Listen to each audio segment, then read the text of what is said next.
Baik, Shalom Bapak, Ibu, Saudara-saudara, teman-teman, sahabat-sahabat sekalian. Apa kabar semuanya? Selamat datang kembali di podcast Ngulik Firman. Dan kita kembali akan membahas tentang kitab Matius yang sebelumnya kita sudah bahas di dalam video-video sebelumnya. Dan jika Bapak Ibu baru pertama kali ada di podcast ini, saya menyarankan atau menghimbau untuk bisa menonton video-video sebelumnya supaya bisa mengerti apa yang kita akan bicarakan di dalam bagian ini. Karena kita akan membuat ini kontinuitas, keberlanjutan. Jadi kalau kita ada skip satu, mungkin kita akan bingung ini maksudnya apa dan kenapa bicara seperti itu. Baik, kita akan kembali melanjutkan apa yang sudah kita bicarakan di dalam kitab Matius. Sebelumnya kita sudah bicara tentang latar belakang Matius secara personal ya. Kita lihat bahwa Matius ini adalah seorang pemungut cukai yang dipanggil Tuhan. Dan Tuhan memakai dia secara luar biasa untuk menyampaikan siapa Tuhan itu. Dengan Matius akhirnya menulis kitab Injil. Dan Injil itu berdampak kepada kita sampai kepada hari ini. Bahkan nanti sampai seterusnya, generasi seterusnya. Dan kita akan melihat di dalam bagian ini, bagian kedua ini, tentang bagaimana cara Matius untuk menulis kitabnya. Sehingga waktu kita melihat latar belakang cara penulisan dari kitab Matius ini, kita akan menemukan bahwa, wow, firman Tuhan itu ternyata begitu dalam dan begitu indah ya. Seringkali kita waktu menafsir firman, kita itu suka banget memakai pola-pola yang kita mungkin pelajari dari sekolah kita atau sekolah, maksud saya ini sekolah dulu waktu kita masih sekolah SD, SMP, SMA, dengan cara-cara berpikir yang sederhana. Misalnya kita begitu baca langsung kita tarik kesimpulan. Tapi kita tidak bisa untuk melakukan dengan cara yang seperti itu sebenarnya waktu kita mendekati Alkitab. Alkitab ini jangan hanya dibaca tapi juga harus dipelajari dan direnungkan supaya penerapannya atau tindakannya atau aplikasi yang kita pelajari itu bisa menjadi baik. Karena kita harus menyadari bahwa apa yang kita percayai itulah yang akan kita hidupi. Sekali lagi, apa yang kita percayai itulah yang akan kita hidupi. Maka jika Anda salah atau kurang tepat di dalam mempelajari firman Tuhan, maka apa yang Anda percaya yang kurang tepat ini, itulah yang akan Anda hidupi dengan cara-cara yang kurang tepat. Maka kita harus melihat apakah sampai saat ini saya sudah menekuni firman Tuhan dengan baik, sudah belajar firman Tuhan dengan cara yang benar atau belum. Jadi jangan berpikir bahwa ini berarti tindakan ini berarti hanya sekedar tindakan yang baik atau jahat. Enggak, bukan seperti itu. Tapi tindakan ini haruslah benar atau tidak sesuai dengan Injil atau kebenaran firman Tuhan. Tetapi makanya fokus utama kita pertama-tama adalah bagaimana kita menyelidiki firman Tuhan ini dengan cara yang benar. Supaya pemikiran kita bisa menjadi lebih tepat dan apa yang kita baca dan kita nikmati dari firman Tuhan itu betul-betul nikmat bagi hidup kita. Nah, kita akan masuk sekarang dan sebelumnya saya ingin mengajak Bapak Ibu untuk melihat ini dulu. Ada satu kertas pembatas antara PL dan PB ya. Satu kertas pembatas ini antara PL dan PB, yaitu di antara kitab Maleaki dan kitab Matius. Ini disebut juga dengan masa Allah diam atau masa intertestamental atau masa mungkin bahasa Indonesia adalah masa antara perjanjian lama dan perjanjian baru. Kenapa disebut masa Allah diam? Karena setelah kitab Maleaki, Allah itu tidak lagi berbicara kepada umatnya lewat perantaraan siapapun, atau ya Allah tidak memperdengarkan lagi suaranya. Karena umatnya itu begitu tegar tengkuk hidupnya. Jadi Allah diam selama 400 tahun. Tapi bukan berarti Allah tidak bekerja di dalam seluruh kehidupan manusia. Allah tetap bekerja meskipun tidak menyuarakan firman-Nya di dalam dunia ini. Allah juga mempersiapkan bagaimana nanti pada akhirnya penggenapan janji Allah melalui pribadi Yesus ini bisa terjadi. Kemudian barulah kita akan masuk ke dalam kitab Injil. Yaitu yang pertama ini adalah kitab Injil Matius. Mari kita akan sama-sama melihat tema, tujuan, pola-pola penulisan dari Injil Matius ini, supaya kita sama-sama bisa memahami kitab ini dengan cara yang baik, benar, kemudian kita bisa menikmati keindahannya. Dan banyak sekali yang akan saya ambil dari kitab ini. ESV Study Bible, English Standard Version. Mungkin kalau Bapak Ibu ada yang berkenan atau ada yang ingin belajar lebih dalam, boleh membeli Alkitab ini. Dan saya juga banyak mengambil dari sabda.org, boleh juga dilihat di websitenya di situ ya. Oke, kita akan melihat pertama-tama tema. Tema apa sih yang kita bisa lihat dari kitab Matius ini? Tentu kalau kita nulis sesuatu atau berkirim surat, ada temanya. Tema pentingnya tuh apa sih? Poin penting dari pembicaraan ini. Nah, kita akan melihat bahwa tema dari kitab Matius ini adalah bahwa Rasul Matius mencatat bahwa kitab ini adalah sebagai kesaksian yang meyakinkan bahwa Yesus adalah Mesias yang telah lama dinantikan, yang membawa kerajaan Allah ke bumi dan merupakan penggenapan janji Allah akan perdamaian sejati dan pembebasan bagi keduanya. Keduanya ini yaitu Yahudi dan orang non-Yahudi. Jadi sekali lagi, kitab ini ditulis sebagai kesaksian yang meyakinkan bahwa Yesus adalah Mesias yang telah lama dinantikan, yang membawa kerajaan Allah ke bumi dan merupakan penggenapan janji Allah akan perdamaian sejati dan pembebasan bagi keduanya, baik pihak Yahudi maupun non-Yahudi. Jadi kita bisa melihat bahwa inti atau pokok pembicaraan dari kitab Matius ini adalah tentang Yesus yang menjadi penggenapan janji Allah. Ya, kita lihat janji Allah itu dinyatakan di dalam kitab-kitab Perjanjian Lama. Ya, di situ banyak sekali dijabarkan janji-janji Allah, mulai dari Kejadian sampai kitab Maleakhi. Dan kita bisa juga melihat bahwa tema kunci dari kitab ini adalah Yesus Raja Mesianis. Jadi kita bisa melihat nanti banyak sekali Matius ini membicarakan tema-tema kerajaan Allah. Ya, kerajaan Allah. Banyak sekali. Baik yang tersirat maupun yang tertulis secara lugas, itu nanti akan membicarakan tentang tema kerajaan. Nanti kita akan sama-sama melihat. Ini sebenarnya sudah dimulai dari Matius 1. Dan ini juga yang akan kita lihat bahwa banyak sekali kitab Matius ini membicarakan penggenapan janji Allah juga, baik tersirat maupun secara tegas dinyatakan.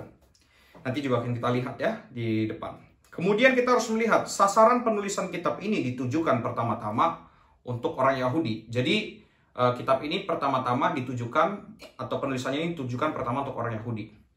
Seperti contohnya kayak gini, misalnya ada kitab Roma. Kitab Roma itu kan tulisan judul awalnya surat untuk jemaat di Roma, atau surat-surat Paulus yang lain, misalnya Korintus, misalnya Efesus, Filipi. Nah, ini seperti itu juga. Jadi Matius menulis kitab ini untuk orang-orang Yahudi. Dan kita mesti mengingat lagi kenapa kitab ini dibuat menjadi urutan pertama dalam kanonisasi. Padahal Matius itu bukanlah kitab pertama yang ditulis di dalam Perjanjian Baru. Kitab yang pertama ditulis itu adalah Markus. Dan kenapa Matius yang ditempatkan duluan? Jadi kita mesti menyadari bahwa memang Allah pada awalnya memang janji-janji Allah itu memang ingin diberikan kepada suku orang-orang Israel secara keturunan. Jadi secara keturunan janji-janji Allah ini ingin diberikan kepada mereka. Tapi kemudian kita melihat bahwa mereka tegar tengkuk, mereka apa segala macam dan lain sebagainya macam. Dengan perjalanannya waktu, maka kita melihat bahwa akhirnya yang menerima janji keselamatan ini nanti adalah Israel rohani. Dan karena memang awalnya adalah Israel keturunan dan lain sebagainya macam, maka secara pengamatan, secara maksud Allah yang demikian, maka Matius ditulis menjadi urutan pertama dari kitab Perjanjian Baru. Itu yang mesti kita ketahui dari cara penulisan, cara pengumpulan kitab ini. Nah, apakah benar bahwa Matius ini ditujukan untuk orang Yahudi? Bagaimana kita mengetahui bahwa ini memang ditujukan untuk orang Yahudi? Nah, kita akan melihat misalnya dari Matius 1. Matius 1 itu dimulai dengan silsilah Yesus Kristus. Inilah silsilah Yesus Kristus, anak Daud, anak Abraham. Kita melihat bahwa ini kan kadang-kadang ya Matius 1 itu kitab yang mungkin ini ngapain sih ada silsilah nama-nama ini? Aku nggak ngerti mau belajar apa dari bagian ini. Sehingga banyak sekali orang tuh kayak kalau baca silsilah skip gitu, dilewatin, diloncatin. Kayak aku mau dapat apa dari silsilah ini? Nah, ini sebenarnya ada makna penting dari silsilah ini. Tapi kita akan masuk nanti ya setelah kita masuk ke dalam Matius 1 ini. Tapi yang harus kita maknai adalah gini. Orang-orang Yahudi itu senang sekali dengan silsilah-silsilah. Jadi mereka di dalam pencatatan mereka sering sekali menuliskan silsilah-silsilah. Dan bagaimana kita juga melihat perjanjian lama. Perjanjian lama itu kan ada banyak banget ya silsilah-silsilah. Mulai dari kitab Kejadian dan lain sebagainya macam. Nah, makanya Matius menulis silsilah ini menjadi hal pertama sebagai pembuka kitabnya untuk menunjukkan bahwa memang ini orang Yahudi. Hey, Yesus itu memang adalah Mesias yang dijanjikan. Jadi penempatan silsilah ini untuk menunjukkan bahwa Yesus adalah Mesias yang dijanjikan, dan itu dimulai dengan kata pertama nanti di ayat 1 dari Matius 1. Inilah silsilah Yesus Kristus, anak Daud, anak Abraham. Karena memang kita tahu bahwa Allah berjanji kepada Daud dan kepada Abraham di zaman mereka. Dan nanti dari urutan ini kita akan melihat bahwa memang Yesus ini adalah Mesias terpilih, Mesias yang menjadi penggenap janji Allah. Itu yang bisa kita lihat. Nah, kemudian kita akan melanjutkan kepada tujuan penulisan kitab. Jadi pertama, Matius menulis Injil ini untuk memberikan informasi kepada pembacanya kisah seorang saksi mata mengenai kehidupan Yesus. Jadi nanti kita akan lihat banyak kehidupan Yesus. Yang kedua, untuk meyakinkan pembacanya bahwa Yesus adalah anak Allah dan Mesias yang dinubuatkan oleh Nabi PL yang sudah lama dinantikan. Dan yang ketiga, untuk menunjukkan bahwa kerajaan Allah dinyatakan di dalam dan melalui Yesus Kristus dalam cara yang belum pernah terjadi sebelumnya. Nah ini ya, jadi tujuan ini memberikan informasi kehidupan Yesus, kemudian meyakinkan pembaca bahwa Yesus adalah anak Allah dan Mesias yang dinubuatkan oleh nabi-nabi PL. Kemudian menunjukkan bahwa kerajaan Allah dinyatakan melalui Yesus. Jadi kita akan melihat hal-hal ini akan sering banget diulang-ulang di dalam penulisan kitab Matius. Jadi sebenarnya kita harus mengetahui Matius ini memang membicarakan poinnya adalah tentang Yesus. Jadi kita nggak bisa langsung kayak, wah ini untuk aku, wah ini untuk aku. Pertama-tama tentang Yesus dulu. Makanya kita harus menggali dulu apa sih yang Injil katakan tentang Yesus. Baru nanti kita akan bisa merefleksi dari temuan kita. Kemudian kita akan melihat dan kita akan bisa merefleksi dari Yesus. Sebenarnya Yesus tuh sedang berbicara apa kepada kita melalui kitab ini. Itulah tujuan dan tema dari kitab Matius. Dan yang terakhir, kita akan melihat kepada pola-pola penulisan. Jadi ada pola penulisan di dalam kitab Matius. Misalnya, apa yang akan jadi isi kitabnya. Jadi nanti dia akan membahas tradisi, ajaran dari nabi-nabi. Betul ya, nanti ada terlihat di Matius 5, ya, Yesus dan hukum Taurat. Kemudian ada adat istiadat nenek moyang, itu nanti akan dibenarkan juga Yesus akan berapologet tentang adat istiadat itu nanti misalnya di dalam Matius 15. Penafsiran terhadap hukum Taurat Musa itu nanti kita juga temukan di dalam Matius 22, terus Matius 5 tadi. Terus penekanan terhadap tema-tema pengajaran itu nanti kita akan lihat di dalam seluruh kitab. Kemudian ada pola penulisan yang kita bisa lihat di dalam Matius 4 ayat 23. Yuk kita buka. Matius 4 ayat 23. Di sini ada teks tulisannya kayak gini. Yesus pun berkeliling di seluruh Galilea. Ia mengajar dalam rumah-rumah ibadat dan memberitakan Injil Kerajaan Allah serta melenyapkan segala penyakit dan kelemahan di antara bangsa itu. Jadi di sini ada pola yang akan nanti diulang-ulang di dalam perjalanan kehidupan Yesus yang ditulis oleh Matius. Yaitu apa? Ayat 23 ngomong apa? Ia mengajar. Kemudian apa? Ia memberitakan Injil. Kemudian apa? Ia melenyapkan segala penyakit. Ini bicara tentang apa? Bicara tentang pengajaran, penginjilan, dan pelayanan. Atau ya, melenyapkan segala penyakit dan kelemahan. Jadi kalau secara urutan, kita harus ngerti. Kan Matius ini adalah orang yang cukup sistematis di dalam menulis.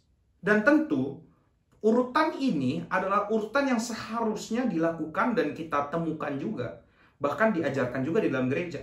Itu tentang pengajaran Kristen tuh, atau pengajaran yang Yesus sampaikan tuh seperti apa maksudnya. Kemudian Injil itu kayak gimana sih? Kemudian barulah pelayanan, ajak dilayani. Nah, kadang-kadang di dalam gereja zaman sekarang itu seringkali yang didahulukan itu adalah tentang bagaimana orang itu bisa sembuh dulu, mendapatkan kenyamanan dan lain sebagainya macam. Bapak Ibu, kita tidak bisa mengajar orang dengan cara memberikan mujizat atau sekedar bikin hati mereka menjadi tenang atau tentram gitu ya. Ini kekristenan, ini bicara tentang Tuhan, bukan bicara bagaimana hidup kita menjadi tenang dan nyaman, bukan tentang kayak gitu. Tapi tentang bagaimana kita memahami siapa yang kita percaya. Apa gunanya seseorang disembuhkan tetapi dia tidak mengenal siapa yang dia percaya? Apa gunanya seseorang punya, misalnya dia hari ini tidak mendapat kerjaan, datang ke gereja terus didoakan besok dapat pekerjaan. Apa gunanya punya pekerjaan tapi tidak mengenal Allah? Apa gunanya itu semua? Tidak ada gunanya satupun di bumi ini jika kita tidak mengenal Allah dengan baik dan benar. Makanya harus dimengerti. Pola pertama yang harus kita punya di dalam gereja pun adalah pengajaran dulu. Maka kalau Bapak Ibu kita tidak terbiasa mendengarkan pengajaran yang berat, misalnya seperti keselamatan itu seperti apa? Roh Kudus itu siapa? Yesus itu siapa? Siapa yang kita sembah? Bapak itu siapa? Tritunggal itu seperti apa? Banyak orang yang bilang, Allah saya Tritunggal, tapi nggak bisa menjelaskan. Jadi bagaimana kita bisa bilang bahwa lalu kita pasti yang diajarkan apa? Melayani. Yang diajarkan kalau dalam penderitaan sabar, tenang, Tuhan pasti tolong. Bapak Ibu, hal-hal seperti itu diajarkan juga di tempat lain. Tidak usah jadi Kristen. Hal-hal itu juga diajarkan. Jadi kita harus memahami hal yang harus penting di dalam Matius ini ditekankan adalah pertama pengajaran, kedua penginjilan. Jadi Injil ini menjadi penekanan utama. Jadi kalau Bapak Ibu gereja tidak menginjil, atau kita semua tidak sering mendengarkan Injil, hati-hati. Jadi pengajaran yang benar tentang Yesus siapa? Injil. Kemudian barulah pelayanan. Jangan dibalik, jangan menekankan satu lebih berat daripada yang lain. Tekankan ketiga-tiganya dengan serius. Itulah yang akan kita lihat di dalam kitab Matius, ada pola-polanya. Nanti bisa dilihat pola itu, pengajaran, penginjilan, pelayanan, misalnya dari Matius 5. Matius 5 dimulai dengan apa? Ucapan bahagia. Ini bukan pelayanan, ini pengajaran. Makanya Matius 5 dimulai dengan apa? Berbahagia orang miskin di depan Allah karena mereka yang punya kerajaan sorga. Jadi Yesus sedang mengajarkan satu hal, bahwa yang bahagia itu adalah orang yang memang dilihat oleh Allah. Satu-satunya hartanya itu Allah, bukan yang lain. Nah, sekarang bagaimana menjadikan Allah itu sebagai satu-satunya harta di dalam hidup kita? Nah, itulah yang akan dibahas di dalam kitab Matius juga. Ya, ingat ya, jadi temanya itu akan diulang adalah pengajaran, penginjilan. Nanti penginjilannya itu, misalnya pengajaran itu Matius 5, Matius 6, penginjilan itu dimulai dari, misalnya Matius 7, hal yang benar, hal pengajaran sesat. Kemudian sampai 2 macam dasar. Nanti Matius 8, baru mulai pelayanan, penyembuhan orang sakit, dan lain sebagainya macam. Nah, nanti akan diulang lagi polanya di pasal-pasal berikutnya. Oke, ini adalah video pengenalan terhadap Matius yang kedua. Dan di video berikutnya kita akan mulai masuk ke dalam kitab Matius. So, sampai bertemu lagi. Dan semoga apa yang sudah disampaikan di dalam podcast ini cukup akan mencerahkan kita dan membuat kita mengetahui dan mempelajari dengan benar siapa Allah kita sesungguhnya melalui firman Tuhan. Oke, sampai bertemu di podcast berikutnya. Tuhan Yesus memberkati dan jangan lupa dan tetap semangat untuk mengulik firman.